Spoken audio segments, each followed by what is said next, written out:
পঞ্চায়েত সদস্য নন, পঞ্চায়েত সভাপতি নন, পঞ্চায়েত প্রধান উপপ্রধান নন, পঞ্চায়েত সদস্যের গাড়ির চালক কাটমানি নেওয়ার অভিযোগ। 30,000 টাকা আবাস সহ বিভিন্ন সরকারি প্রকল্পের থেকে কাটমানি নেওয়ার অভিযোগ নেতার গাড়ির চালকের। প্রথমে অভিযোগটা শুনবো, অভিযোগটা কি? 30,000 টাকা হাতিয়ে নেওয়ার অভিযোগ কে করছেন দেখুন। তৃণমূল পার্টির পঞ্চায়েত সমিতির সভাপতি ড্রাইভার, সে আছে টাকা চাইছে, বলছে কি যে টাকা না হলে টাকা ঢোকাবে না। 30,000 টাকা দিয়েছিলাম, ঘর আসেনি কো। তালিকাতে নাম ছিল, মোবাইলে এসএমএস এসে লিস্টে নামও দেখেছি। তারপরে বলছে 4,000 টাকা না দিলে মানে ঘর ঢোকাবে না। অভিযোগ জমা করে মানে থানাতে গেছিলাম, ওখানেও জমা করেছিলাম। এখন স্যার আমি চাই যে আমার বাংলা বাড়িটা হোক। সরাসরি চলে যাব প্রতিনিধি সেবকের কাছে। সেবক, কোন এলাকার ঘটনা, কোন এলাকার পঞ্চায়েত সদস্য, তার গাড়ির চালকের এরকম সাহস হলো কোত্থেকে?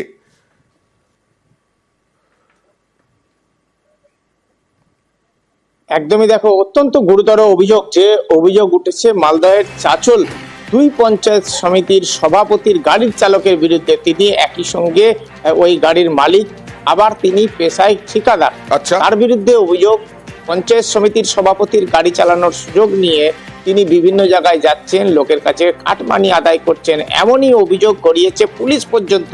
যেখানে তারিকুল ইসলাম, এক উপভোক্তা, দাবি করেছেন যে তাদের কাছে 30,000 টাকা নেন আবাস যোজনার ঘর পাইয়ে দেবেন বলে এই সভাপতির গাড়ির চালক। এবং আচ্ছা, পঞ্চায়েত সমিতির সভাপতির গাড়ির চালক এরকম করছেন, এরকম তুলছেন, কাটমানি আদায় করছেন পঞ্চায়েত সমিতির সভাপতির অজানা?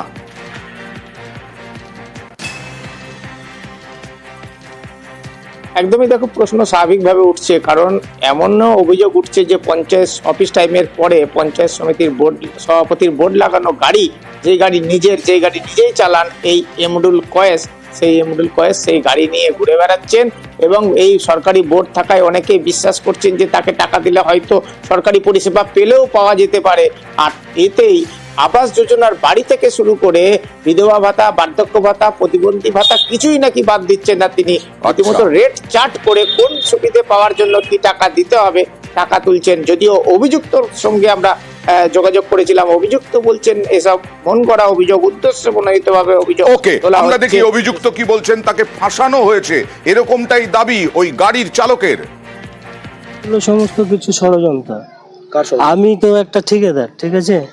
ওরা সিএম মতো কমপ্লেন করেছিল ঘরের নাম এসে বিডিওকে, টাকাটা ধানগাড়া অঞ্চলের টাকা দিতে দেরি হয়েছে, সব লাস্টে ধানগাড়া অঞ্চলের টাকা দিয়েছে। এবার অন্যর চক্রান্ত করে আবার আমার নামে এটা ষড়যন্ত্র করছে। আমি ওর বাবার কাছে ধারের টাকা পেতাম, মেয়ের বিয়ে দিয়েছিল, আমার কাছ থেকে টাকা নিয়েছিল, আমি সেই ধারের টাকাটা রিটার্ন নিয়েছি। না, টাকা চাইনি, কেউ পুরো প্রমাণই করতে পারবে না। আচ্ছা, প্রমাণই করতে পারবে না এমনটাই দাবি করছেন। আমি সংক্ষেপে ছোট্ট করে জানতে চাইবো যে একটা অভিযোগ তো উঠে এলো, তদন্ত কি হবে সেবক? একদমই দেখো, যেটা আমরা জানতে পারছি ইতিমধ্যেই চাঁচলের মহকুমা শাসক তিনি জানিয়েছেন পুরো বিষয়টি তদন্ত করা হবে।